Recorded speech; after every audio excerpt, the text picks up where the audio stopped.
Olá, eu sou Paula Nocera, médica anestesiologista, e esse é o curso de ultrassonografia Point of Care. Vamos começar agora o módulo 5 de ultrassom na avaliação do choque. Bom, os objetivos então dessa primeira aula é mostrar os princípios da ultrassonografia Point of Care na avaliação do choque, quais transdutores nós vamos utilizar para fazer essa avaliação e alguns protocolos de avaliação do choque usando o ultrassom. No dia a dia do anestesiologista e também de outras especialidades que atendem pacientes graves, algumas situações fazem a gente acender um alerta na nossa cabeça. Então, quando a gente tem uma situação de choque, que o paciente faz uma instabilidade hemodinâmica ou alguma alteração clínica grave, automaticamente nesse momento, o que passa a ser muito importante é o tempo. O tempo, porque a gente não tem mais tempo de esperar a nossa confirmação diagnóstica para começar um tratamento, a gente tem que ir fazendo o diagnóstico à medida que a gente já vai instalando algum tipo de tratamento para ter uma evolução favorável do caso. Então, desse jeito, a ultrassonografia Point of Care pode ser uma ótima ferramenta para acelerar o diagnóstico da causa do choque, tá? E também, nesses casos, pode funcionar como uma ferramenta de monitorização. Então, eu tenho um paciente que eu usei ultrassom, já consegui ter uma clareza um pouco maior da causa do choque e instituir um tratamento. Ainda assim, eu posso continuar, repetir o exame usando ultrassom para ver se aquele tratamento que eu coloquei, que eu instituí, está dando o efeito desejado ou não. Bom, os choques são classicamente classificados nos 4 tipos, né, de acordo com a fisiopatologia. Então, o choque hipovolêmico, o choque cardiogênico, o choque distributivo e os choques obstrutivos. Quando a gente está usando o ultrassom, o que a gente vai priorizar quando a gente está usando para avaliar um paciente em choque ou instabilidade hemodinâmica são aqueles sistemas primariamente envolvidos na instabilidade hemodinâmica. Então, a ultrassonografia cardíaca focada com avaliação de veia cava, a ultrassonografia pulmonar e, dependendo da situação, se ela requer ou não, o exame FAST. Bom, quais transdutores então nós vamos utilizar? Quando a gente está numa situação de emergência, urgência e emergência principalmente, a gente não tem tempo de ficar trocando o transdutor.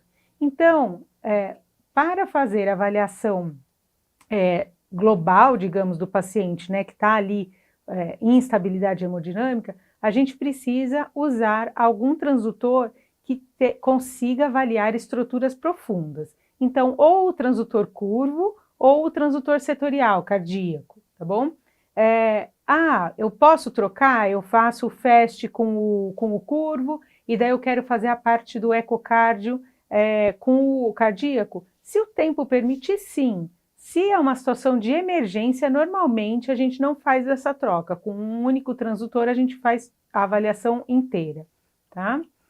Bom, vamos falar agora um pouquinho dos protocolos para avaliação do paciente em instabilidade hemodinâmica usando o ultrassom. Vamos lá, existem vários protocolos para avaliação do choque, que eles têm, na verdade, o protocolo em si, o objetivo maior dele é sistematizar a avaliação. Então, a gente não ficar perdido, né? O que eu faço nesse, o que eu faço naquele.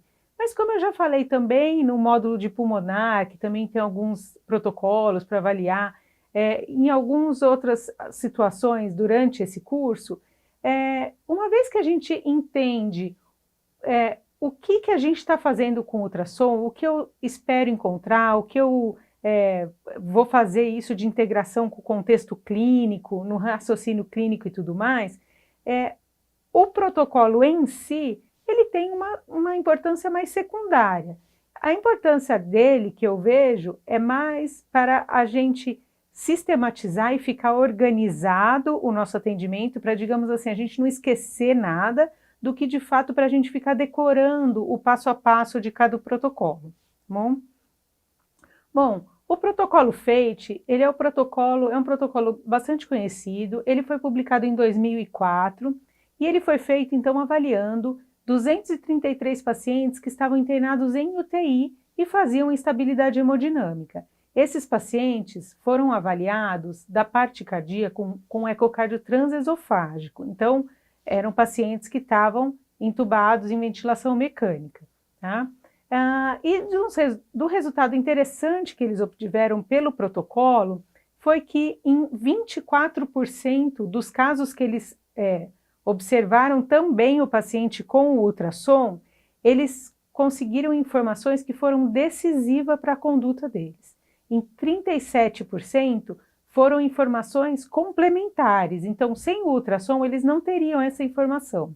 E em 35% dos casos, eles tiveram informações que confirmavam e davam suporte para o diagnóstico que eles já tinham, tá?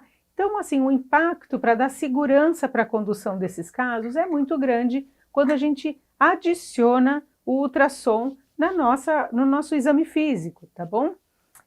Vamos lá, então o protocolo FATE, como que ele sistematiza a avaliação do paciente em instabilidade hemodinâmica? Então ele fala assim, a primeira coisa que você faz é procurar por patologias evidentes, as principais hipóteses diagnósticas que estão ali na nossa cabeça, a primeira coisa que a gente vai fazer, então, é procurar por essas principais hipóteses diagnósticas, tá? Depois disso, a gente vai avaliar na parte da ecocardiografia focada como está a espessura de parede de miocárdico e as dimensões das câmaras cardíacas.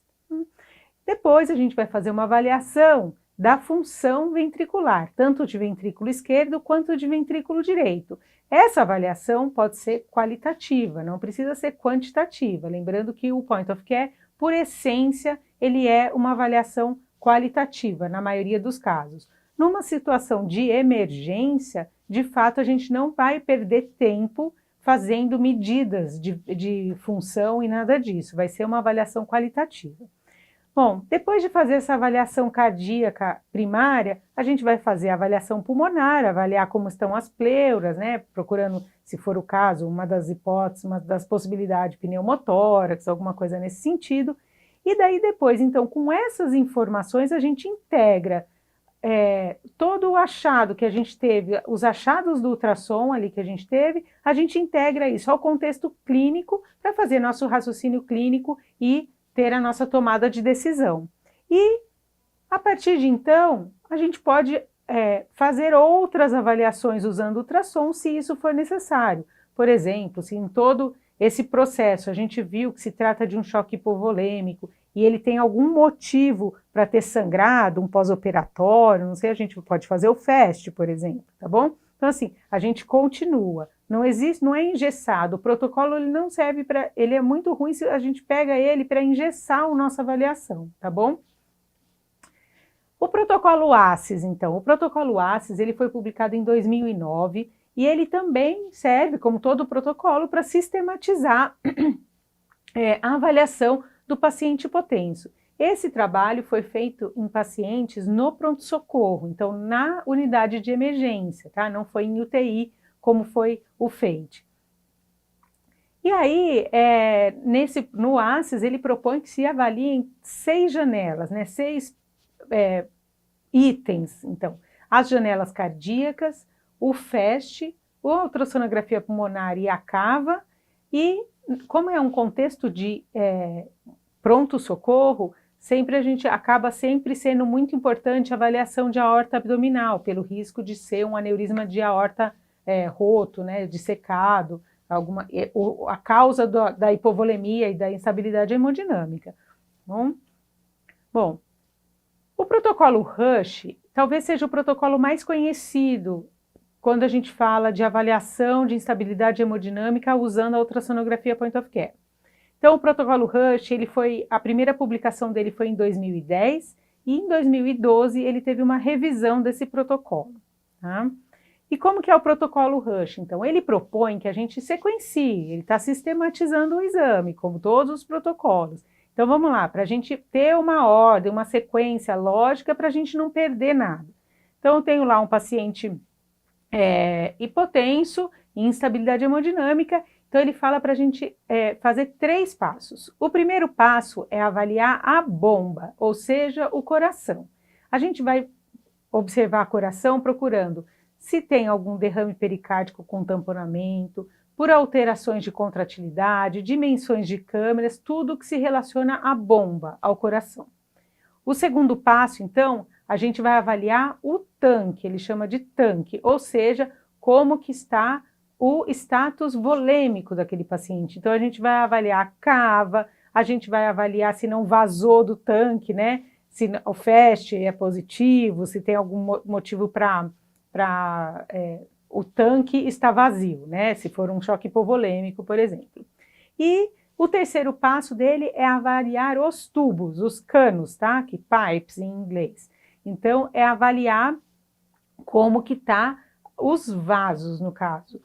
No contexto da medicina de emergência, de novo, tem muita importância aneurisma de aorta roto. Então, assim, olhar a aorta abdominal para ver se não é de lá que é a causa da instabilidade hemodinâmica e também, no caso, por exemplo, de suspeita de TEP, né, eu vi na parte cardíaca que já tem sinais de tromboembolismo pulmonar, eu posso também adicionar a avaliação de veias periféricas de membros inferiores à procura de trombose venosa profunda. Bom, por último, então, o protocolo choque. Esse protocolo é de 2016 e ele é resultado de um consenso internacional para a sistematização da ultrassonografia point of care para avaliação de choque e de parada cardíaca, tá? Então, na última aula, esse trabalho ele também fala do ultrassom durante a parada cardíaca e reanimação cardiopulmonar. Mas o que a gente vê, então, é a mesma coisa. Vocês estão vendo que assim, muda o nome do protocolo e sempre avalia a mesma coisa, né? Por quê? O que a gente precisa avaliar? Se tem um paciente em instabilidade hemodinâmica, eu preciso avaliar coração, cava, preciso ver a repercussão pulmonar, daí eu preciso ver, né, como que está o estado volêmico, a forma do coração, a função cardíaca, o enchimento venoso. É sempre a mesma coisa. O que a gente vai fazer é sempre a mesma coisa. O que os protocolos fazem é só sistematizar para que a gente não perca nenhuma parte do exame, deixe de lado, tá bom? Bom, então o resumo dessa aula. A ultrassonografia point of care, ela é usada na avaliação do choque porque ela acelera o diagnóstico da causa daquela instabilidade hemodinâmica. É uma ferramenta, então, semiológica de alta acurácia.